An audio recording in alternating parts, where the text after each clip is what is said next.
High বন্ধুরা, তোমাদের আজকে একটা পেয়ারা ভ্যারাইটি দেখাতে চলেছি। খুবই জনপ্রিয় এবার ফেমাস ভ্যারাইটি।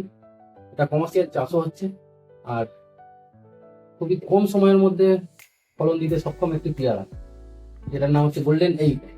এই গাছটার বয়স মাত্র 7 মাস। ডিসেম্বর মাসে গাছটাকে আমি ছোট প্লাস্টিকের প্যাকেট থেকে আমি এই 8 ইঞ্চি পটেতে রিপোর্টিং করেছিলাম। আজ জুলাইয়ের 25 তারিখ। দেখো গাছটা দুটো পেয়ারা হয়ে ঝুলে আছে। ফুল এসেছিল গাছটায় প্রচুর, কিন্তু সব ফুল ঝরে গিয়ে দুটো থেকেছে, আর সেই দুটোই ফলে পরিণত হয়েছে।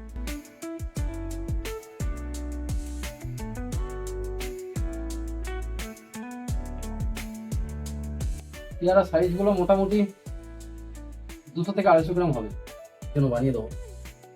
এর টেস্ট অ্যান্ড রিভিউ আমি দিয়ে দেবো কেমন খেতে। কিন্তু গোল্ডেন 8 তো সবাই জানে কতটা ফেমাস। খুবই ভালো লাগছে নিজের বাড়িতে অর্গানিক ফল ফলিয়ে খাওয়ার একটা মজাই আলাদা। বাজার থেকে তো কিনে খেতেই পারি।